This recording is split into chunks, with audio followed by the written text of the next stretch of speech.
Right, welcome everyone to EV Adventures. My name's Luke, and this is the 2024 Model 3 Performance.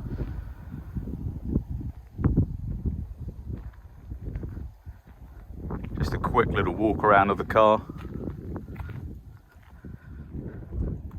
Unfortunately not very clean, as I've been driving this. I've owned this for the last week.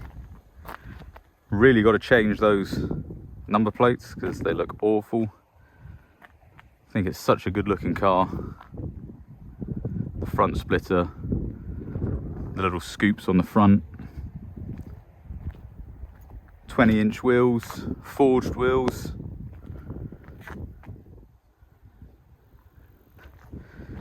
Looking nice and dirty already after only 1 week.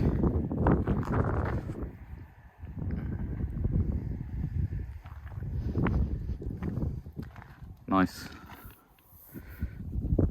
carbon fibre spoiler, diffuser, and of course performance badging.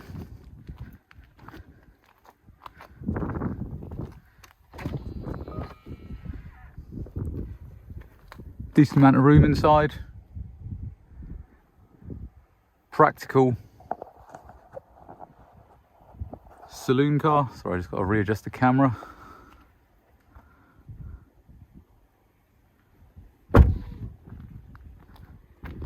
Fancy little handles on the Teslas. Takes a while to get used to them, but you do eventually. Pillarless doors, all double glazed, acoustic glass fitted, and then the inside with the performance seats.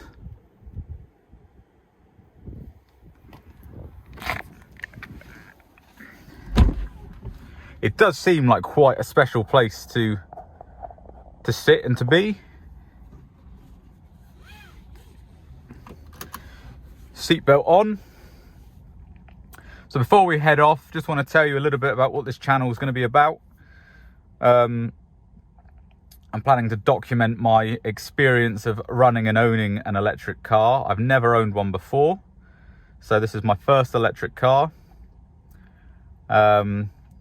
Decided to go a little bit mental for the first one and buy a Tesla Model 3 Performance. Really good statistics on it, to rival any quick daily performance orientated car. I really like it so far. 1 week in, I've done 600 odd miles since picking it up.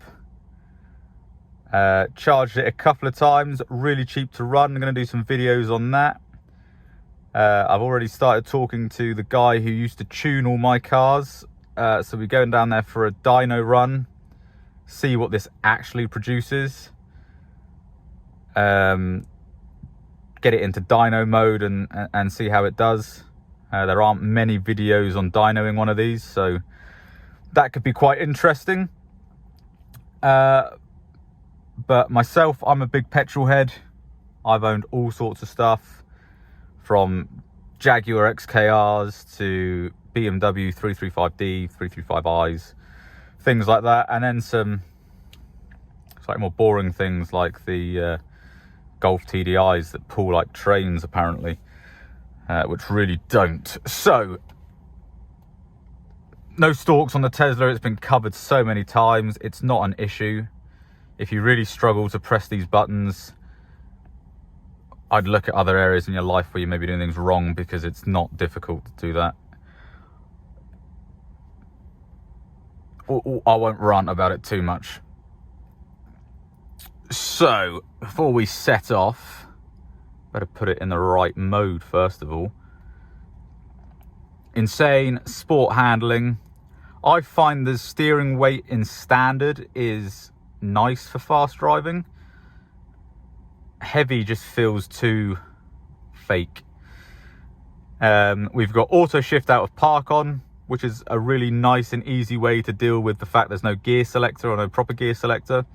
So all we do with the seatbelt on is I'll press the brake and we'll go into reverse because I can't go any further forward because there's a curb in the way. So we'll just go back a little bit and then we'll slide it forwards.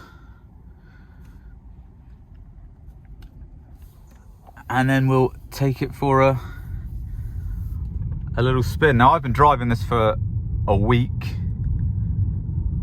The performance is really nice. It hasn't got boring yet.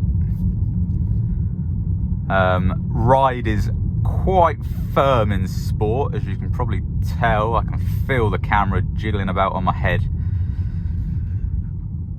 I'm trying to keep it steady, but I'm not built for that. So there's nothing coming that way, so we'll do a quick pull.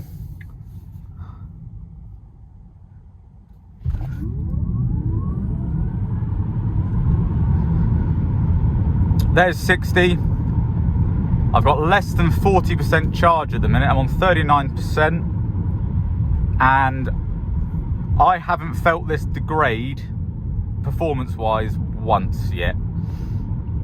Yesterday I came back from Bridgewater back to Devon, and I managed to get back with 7% battery left, and even doing that, it was still performing really nicely. It goes really well in sport mode with the suspension, the sport setting. A little bit jiggly in standard, really nice for dailying in standard. But I was going to buy a long range. When I went into Tesla to test drive one of these, I wanted to test the long range model, and my local dealer didn't have a long range model to test. They had a performance or a rear wheel drive. Drove the performance and was absolutely blown away. They later did get a long range model in, and I test drove that, and it's still, it's quick enough. It's more than quick enough. It was a hard decision because it's £10,000 cheaper in the UK. Plant your foot at any point and it just goes.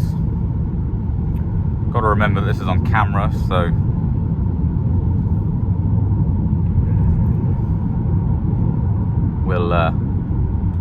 we'll be sensible-ish.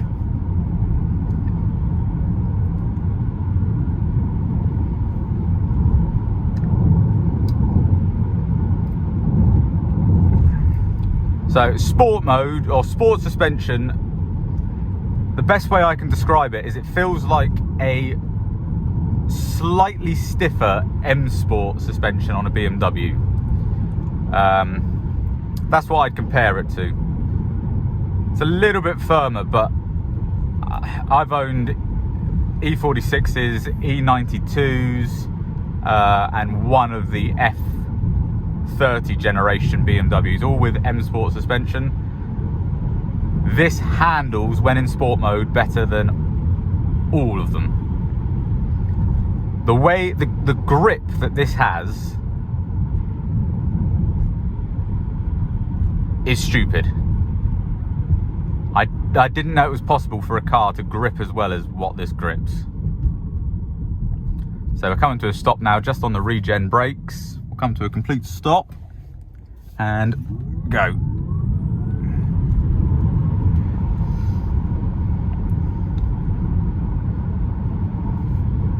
Stupidly quick. By about the third pull doing that, I can feel that there's no blood left in the front of my face.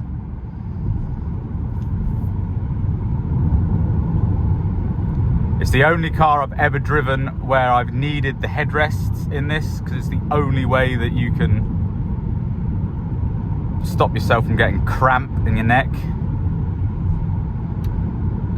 And then when you've had your fun, you've done that, and you've used 2% battery in the space of a few minutes, you can go back into dynamics, back into standard, steering on light, and you can just cruise along. And even in standard, it goes, and there's no one behind, so slow down just a little bit. we'll go from about 30, and this is acceleration in standard.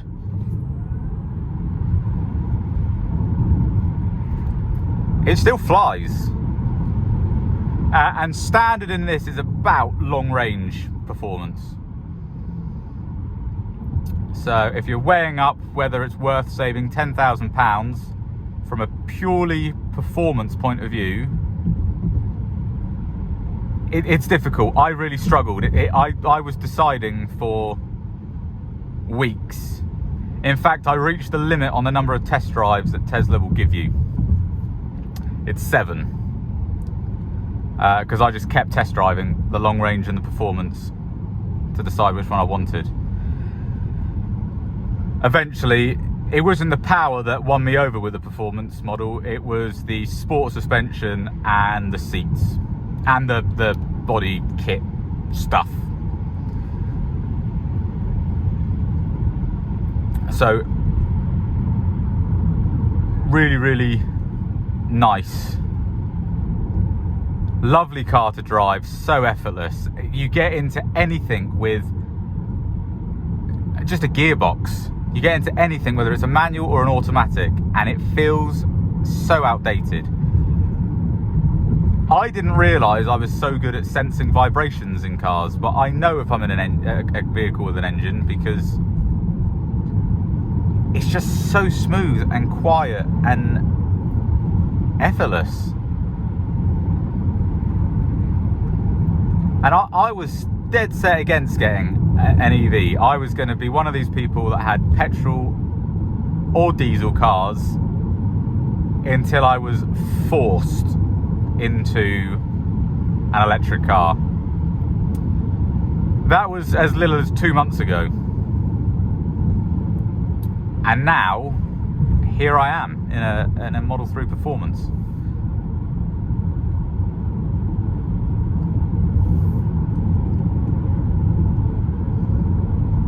Pretty insane. So we'll just go down here using the indicators that are impossible to use.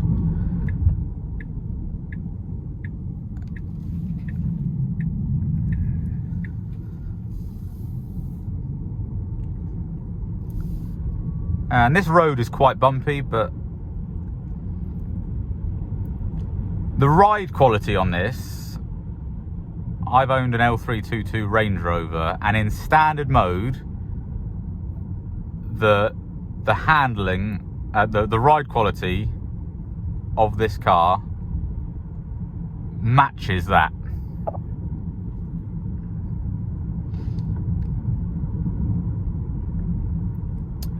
We'll just turn around down here.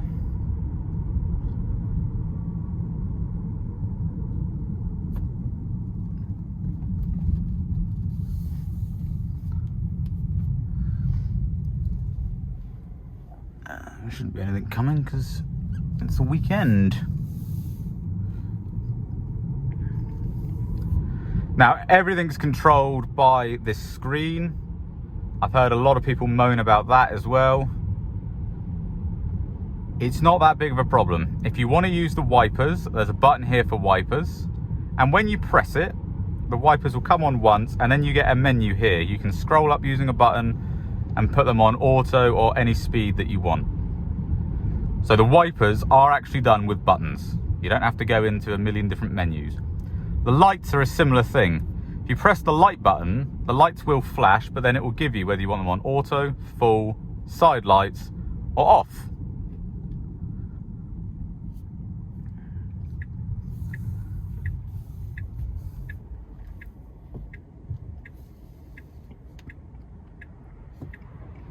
Coming out of junctions is really nice because you can... So this is standard still, up to nearly 60.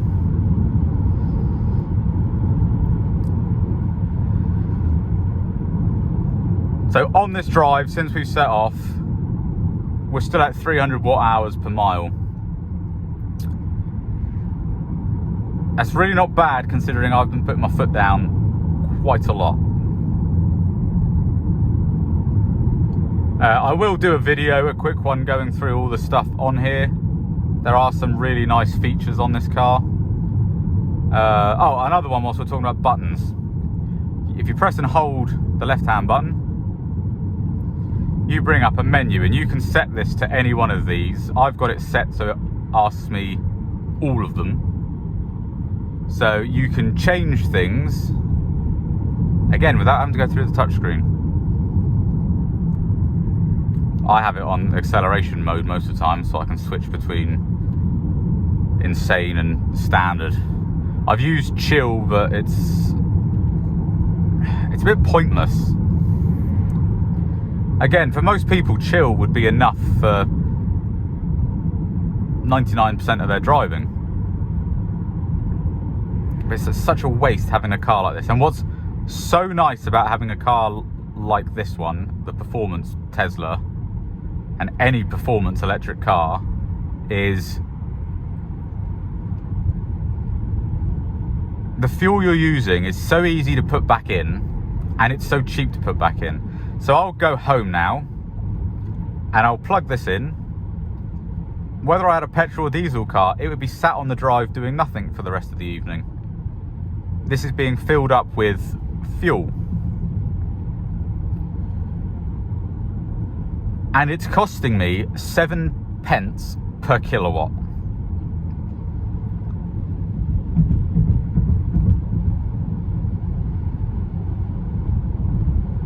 So it's incredibly cheap. So to fill this up of electricity at 7p a kilowatt, and I believe it's a 79 kilowatt hour battery pack, which means that probably the usable capacity is something like 75 maybe. But to fill this up from 0 to 100% at 7p a kilowatt, it's around about £5. Just let this guy go.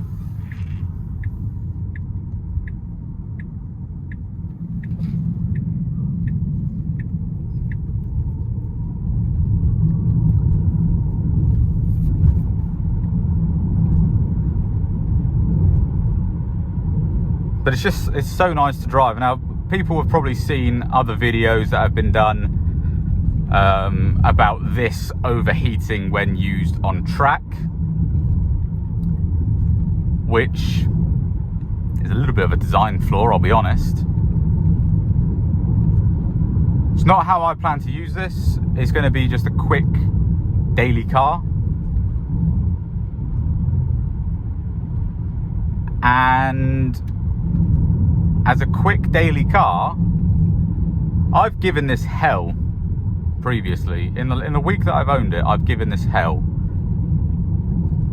And I've not had a single issue with overheating of anything.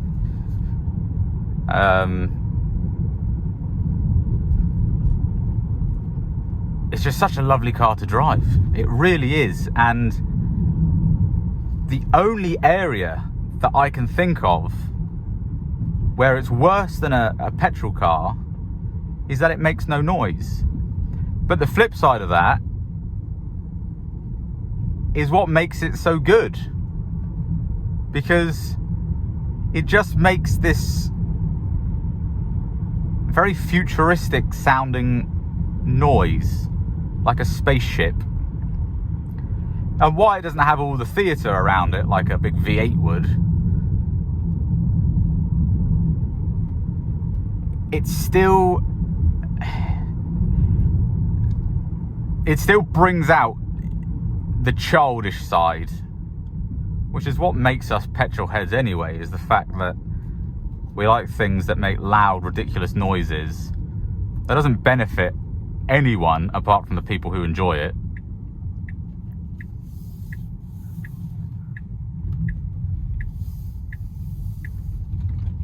And they go really quick. And this ticks every single box minus the noise. And for some that will be a deal breaker, but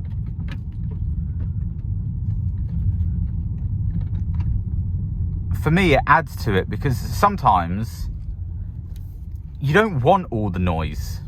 if you're doing a long road trip, you don't want to hear, as nice as it may be, a loud exhaust note for a 4-5 hour long journey. And this is more refined than the most luxurious petrol and diesel cars, because you haven't got to isolate noise, because there isn't an engine to make noise. It's just, it is brilliant. Now, whilst I've been talking, I've come down this very bumpy track, which you may think is a little bit stupid, and you're right, it is. Fortunately, my parents live down here, and I've got to pay them a visit, because I want to wash this, because as you may have seen from the walk around, it's quite dirty, and I've recently moved house and all of my cleaning stuff is still here, and it's too good to be just left here and wasted on a Mark IV Golf, which is what they drive. So most people wouldn't bring a 4x4 up here, and I'm going to really upset the parking stuff.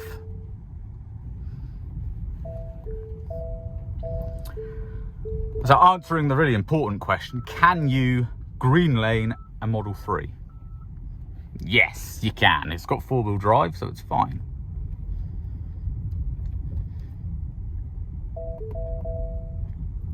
This is the first time I've been up here, so fingers crossed we don't bottom out.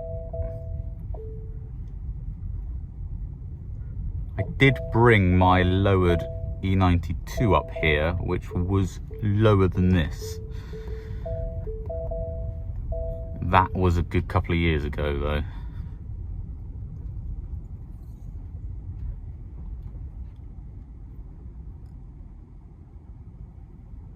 Gently, gently, gently, gently. Something scraping.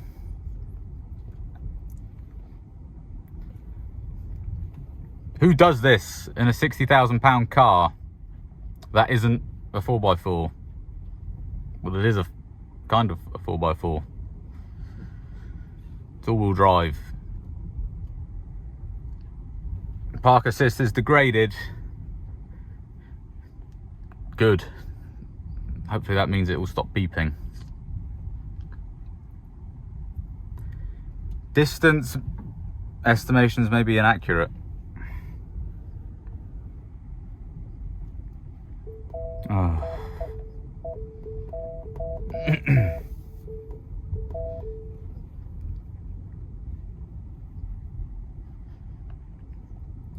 Would a car ever self-drive itself down here?